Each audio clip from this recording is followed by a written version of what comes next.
ಆತ್ಮೀಯ ಗೌರವಾನ್ವಿತ ಪತ್ರಕರ್ತರೆ, ಅಸ್ಸಲಾಮು ಅಲೈಕುಮ್ ವರಹಮತುಲ್ಲಾಹಿ ವಬರಕಾತು.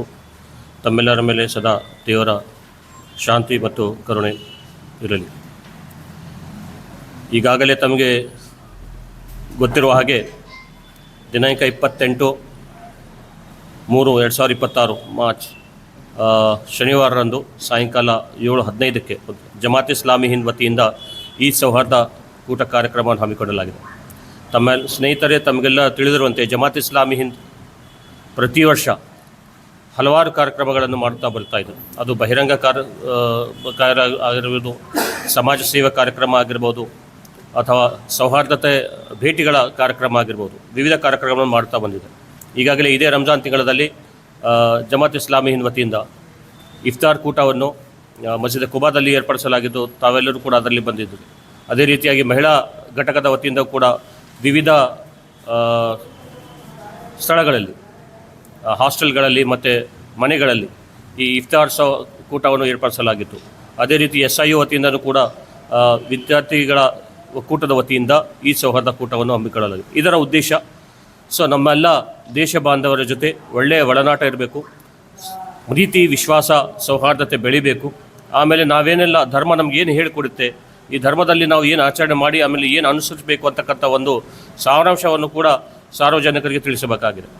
ಹಾಗಾಗಿ ಆ ಒಂದು ಉದ್ದೇಶದಿಂದ ನಾವು ಯಾವ ಥರ ನಾವು ಉಪವಾಸ ಬಿಡ್ತೀವಿ, ಉಪವಾಸ ಬಿಡಬೇಕಾದ್ರೆ ನಾವು ಯಾವ ಆಹಾರಗಳನ್ನು ನಾವು ಸೇವನೆ ಮಾಡಿಕೊಂಡು ಉಪವಾಸ ಬಿಡ್ತೀವಿ ಅಂತಕ್ಕಂಥದ್ದು ಕೂಡ ಎಲ್ಲರಿಗೂ ತಿಳಿಬೇಕು.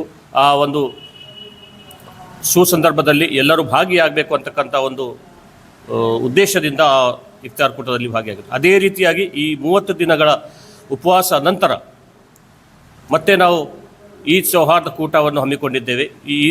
ಇದು 2022ರಲ್ಲಿ ಈ ಸೌಹಾರ್ದ ಕೂಟ ಆಗಿತ್ತು. ಅದಾದ ನಂತರ ಆಗಲಿಲ್ಲ.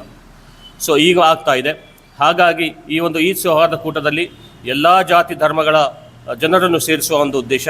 ಅದೇ ರೀತಿಯಾಗಿ ಈ ಒಂದು ವೇದಿಕೆಯಲ್ಲಿ ಹಿಂದೂ ಧರ್ಮದ ಗುರುಗಳಾಗಿರ್ಬೋದು, ನಮ್ಮ ಕಲ್ಮಠ ಶ್ರೀಗಳಿದ್ದಾರೆ.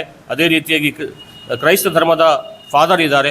ಅದೇ ರೀತಿಯಾಗಿ ನಮ್ಮ ಮುಸ್ಲಿಂ ಧರ್ಮದ ಗುರು ಆಗಿರ್ತಕ್ಕಂಥ ಮೌಲಾನಾ ಅನ್ವರ್ ಪಾಷಾ ಉಮ್ರಿ ಹಾಗೂ ಖ್ಯಾತ ಉಪನ್ಯಾಸಕರಾಗಿರ್ತಕ್ಕಂಥ ಲಾಲ್ ಹುಸೇನ್ ಇಲ್ಕಲ್ ಇವರು ಕೂಡ ಈ ಉಪನ್ಯಾಸವನ್ನು ಲೀಡ್ ನೀಡಿದ್ದಾರೆ.